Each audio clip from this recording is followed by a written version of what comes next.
Greetings once again. You're welcome to Gilead Career and Recruitment Consulting.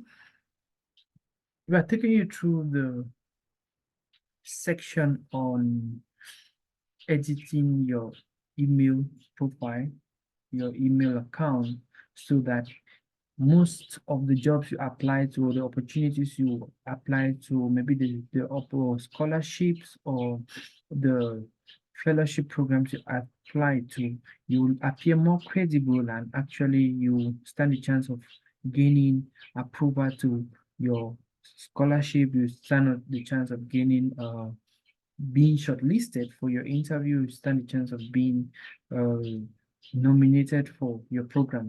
So what actually does it entail?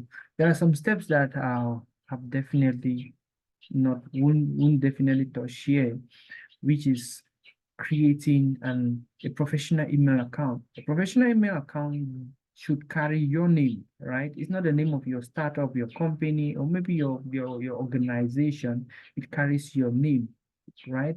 You get the point. So if my name is Bams and Gillets, right? What you're going to definitely see there is my full name, Bams Gillets, and all of that. So that's what you're going to see on this section.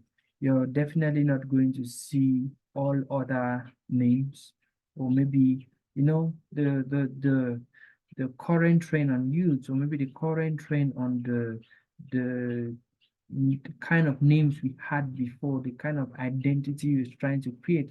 Most often is required for you to share this information as it is. That is your identity, your official name as it is on your ID. What if your ID information is long? What is the name of your ID is long? Maybe 5, 6 words and all of that. The first 3 is good. And the first 3 should be the same name that is found on all your social media platforms, considering you're on all LinkedIn, Twitter, Instagram, Thread, Facebook, and TikTok, and all of those sections, right? Yes, it's very, very important. Now, most of these have effects. I'm going to explain the importance of these at the end. So what's the first thing you do? You create a name, you create an email that is professional. You may include numbers in it, but not some numbers that will make it more threat. Yeah, like 911 is found on your on your email, like 666, right? Those are some information that when human resource managers, or maybe the other person on the other side, receives it, it will be kind of a trade. It will be kind of you've identified yourself with a sect, or maybe with a religion, or with a section, or with a path that actually is globally known to be a threat, right? Yes, so you watch that. That's the first, giving a professional name. And as I said, it should carry your name. Your name should be inclusive in it. In as much as most people would identify themselves, okay, I don't want to put my complete name. Yes, you can interchange the names, but it should carry your name. And most often I advise that you're getting out into the job field to actually job search. What you do is create another email address. Create a distinct email address from your personal email address just for jobs, right? This will help you that the spam, all these messages are not coming from various places which you've subscribed and mixing up your email. Your email is found, you have over 5,000 emails, 2,000 emails. That's just a whole lot of a crowd for you to receive. So you could create a distinct email address that will be found on your CV, will be found on, especially on your CV, will be found on some public spaces where you've applied for opportunities, scholarship opportunities, job opportunities. And each time you receive a reply, you know you were shortlisted.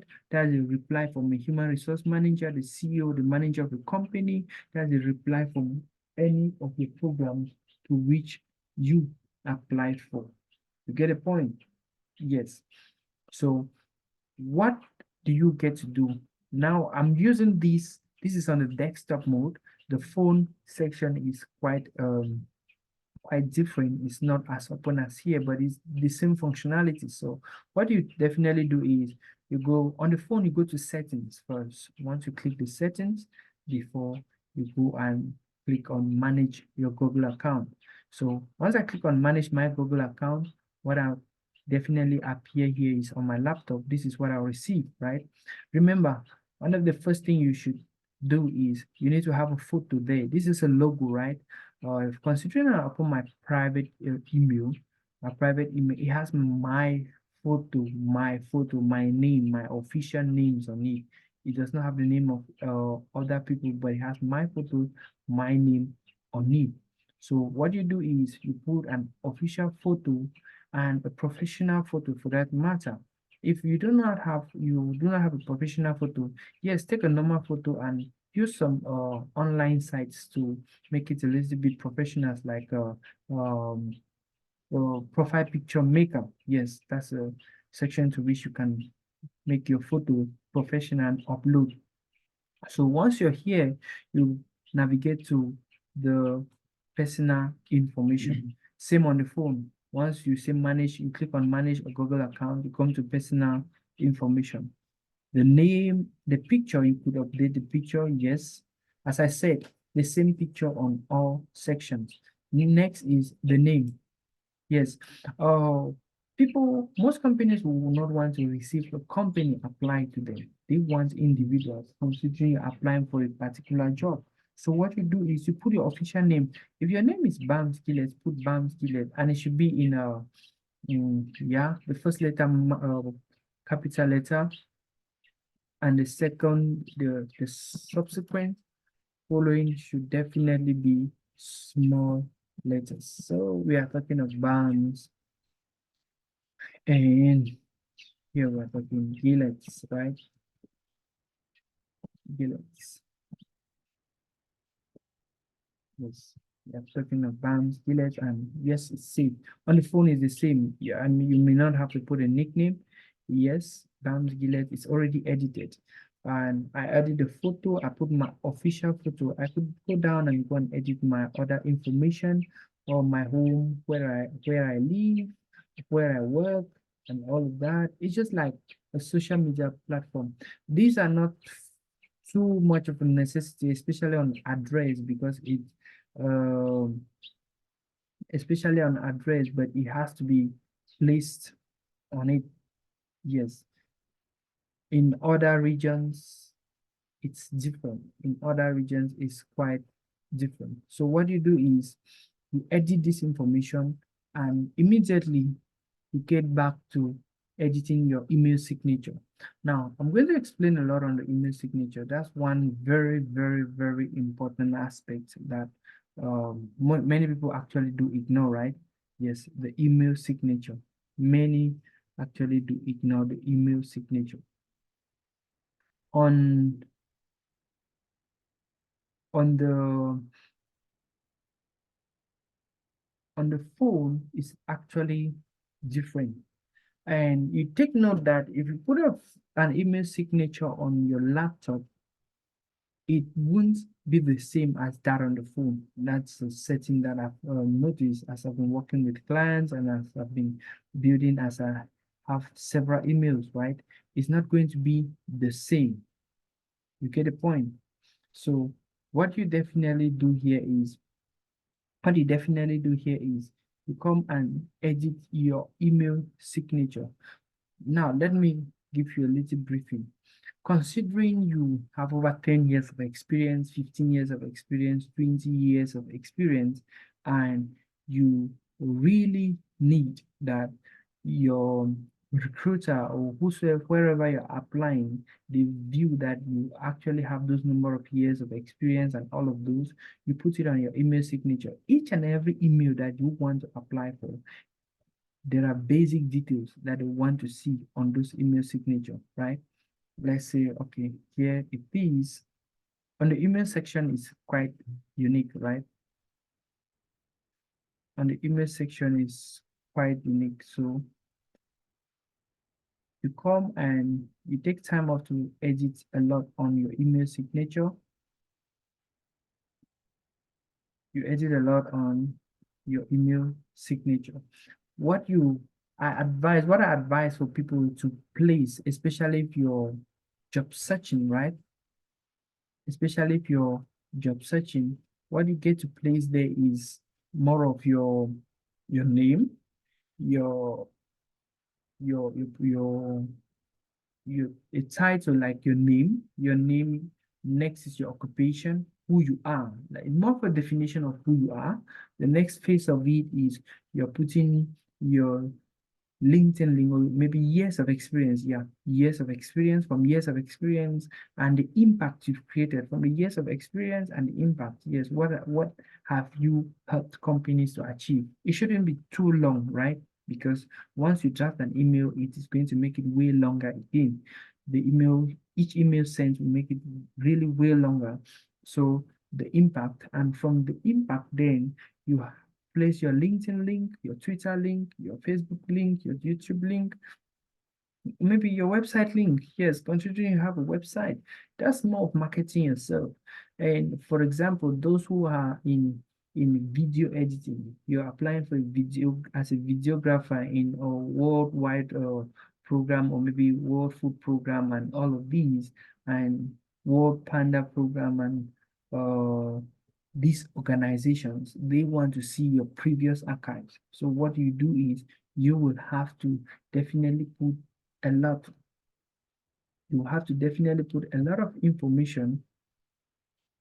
You have to definitely put a lot of information that is required to make you stand out from each and every individual who applies for the job, right? So the best you do is actually on the laptop is kind of complex. You come and insert the signature. I may not insert the signature here, and I'll simply show you on one of my emails that already has an email signature. So what you see below here, this is an email I sent to a client, right? This is an email I sent to a client. And what you see below here is email signature. Yes, the email signature. This is more of one of my, for my startup, or maybe for Hillel Career and Recruitment Consulting, where we get to market ourselves more and send these to clients. So they get to follow our pages, they get to stay updated, right? So here it is. Next phase of it is, you can attach a photo. Yes, you could definitely attach a photo of you on your email signature, and that takes it a very long way. The next phase of it I'm going to be explaining to you is sending email applications. Yes, sending email applications. Once you finish editing your profile name, your email name, yes, the profile picture, inserted an email signature. The next part of it is now writing professionally. That's one of the greatest demand, one of the greatest thing that most youths fail to understand here. We in Africa, most youths in Africa and in some Asian countries, they totally don't have a mastery of sending professional emails. Now, considering a bank actually requested for accountants, and they want to see um they are recruiting 2 accountants, and 5,000 accountants apply. What they'll definitely do is they have the subject of the job that is said application, call for application of accountants. So at this company, so they know what they are waiting for. So in both your email subject, right, and the email body, you should have the word accountant. So as a human resource manager, what we definitely do here is we don't go and read all the 5,000 emails. You know, imagine this is a multinational company. They don't go reading all the 5,000 emails, right? What they do is they simply come and type accountant, accountant. Yes, each and everybody who sends an email with the word accountant will, all those emails will be opened. those emails will be open. Let's read this one. This is one I sent to one of my clients some weeks ago. So application for the position of an accountant. This is the subject. You always see the subject line. And there's also the line where you get to place the email who you are sending it to. And take note that most emails you send takes less than 5 seconds to go. So if you were to apply today at this time and the human resource manager is available and you actually use all the algorithms necessary for your applications to be seen, what will happen is that once you send the email, in less than 5 seconds, he receives a notification or they receive a notification on your system. If the job was posted 2 hours ago and you send, definitely they're going to review your application, one of the first people who applied. But the question is, what was the subject? And I want you to take note that when you're sending an application to most systems that your emails are not recorded on their system, especially normal emails, receive them as spam. Spam meaning you receive them as straight as though it's a scam from someone trying to scam the company, someone trying to scam the individual. So definitely you have to be intentional. In the first 5 seconds, they're going to receive all of this information. And next is from the subject, you move next to the body, right? Here's the body, as brief and short as possible. Imagine a human resource manager has to actually read the applications of 50 job applicants, right, for a particular position, a high-paying position. Let's say 300,000, 500,000, 300K, 500K in payment. What will happen? So as brief as possible. Greetings, dear hiring manager. Yeah, you can simply write, dear hiring manager. You need to be as flexible as possible. Remember, the word hiring manager is because you don't know the name of the recruiter yet. Considering on the email, they said apply to this individual. So you put, dear Mr. or maybe, yeah, this application sent to Mr. You put the name there. Maybe it's me, Dango George Kabila. Yes, you get to put the name there and you go straight to the point. Attached to this email is my CV and cover letter with over 5 years of intensive experience, having managed cash reconciliation of 7 billion in 2 companies. Who does not want to recruit an employee considering our net cash is 2 billion and you've been able to manage 7 billion, and if we are ready, we are available to pay you, we will receive, right? This is someone seeking to enter another country. Maybe this is someone seeking to get a new job in a productive environment. We want you to prove that. Next is attached to this is this, and rather than going straight to the point and say, I look forward to working with you, you could go straight and explain why you're applying for that job. Okay, for example, I noticed that this is a competitive opportunity that will help me enhance my skills as I practice more, and it will help me to serve the company diligently in achieving profitability. I value integrity, I value honesty, I value hard work, I value productivity and peak performance. Yes, as brief as possible. So next is you place a call to action, just like in sales, right? If there's no call to action, most often clients will not take action. So what you do is place a call to action. I look forward to hearing from you so we discuss further about this opportunity in an interview. Yes.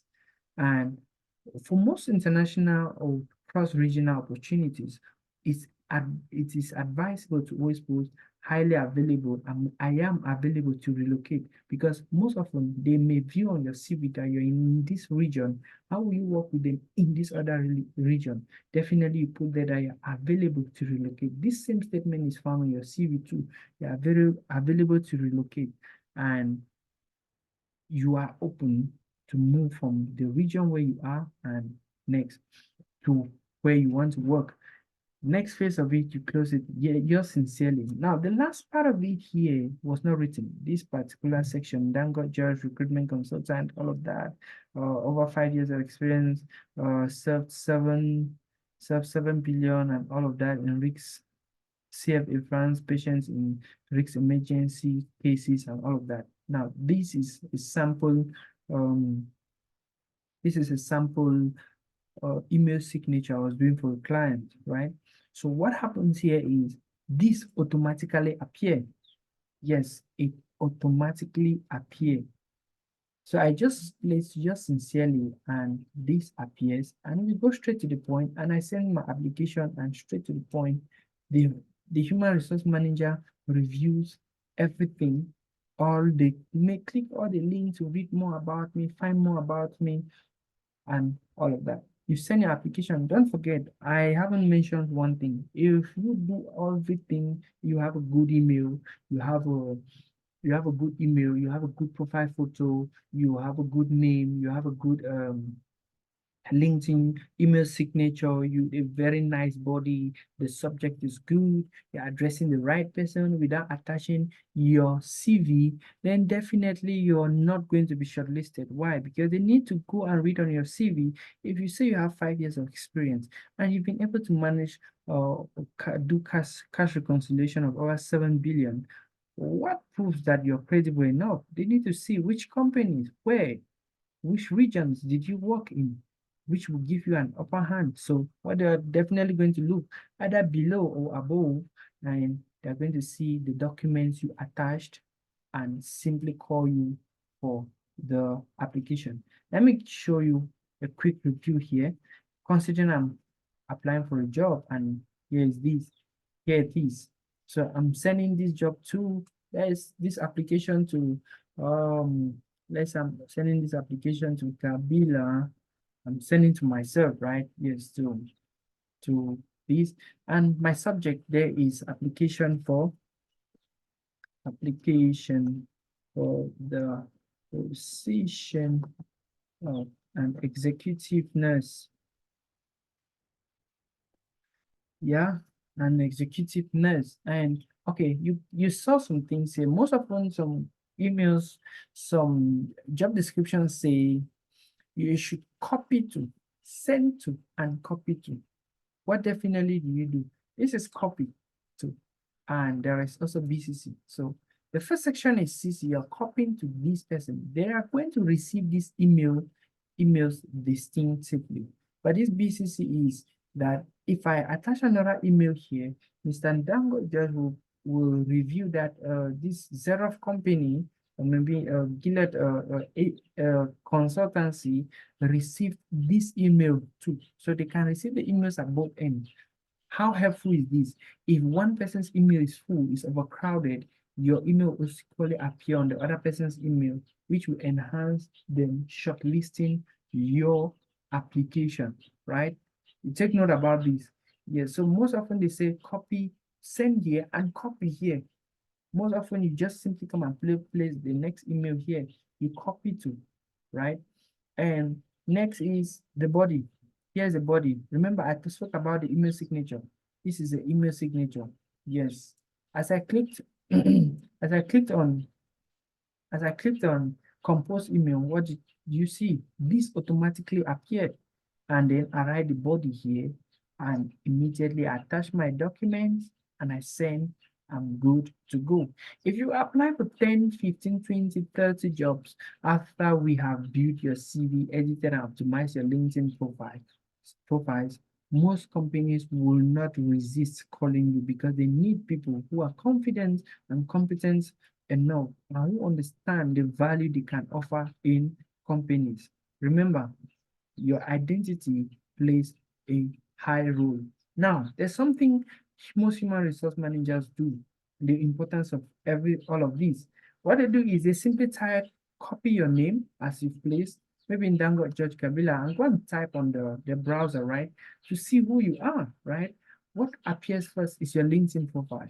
Next is other sections of you on Facebook, on Twitter, about me, if you have a website, and all of this information automatically appear. So you need to be conscious of where you position yourself online. Any questions you ask on the chat box, we are ready to answer your questions and do more videos to make you achieve your career success and live a better life. Thank you so much.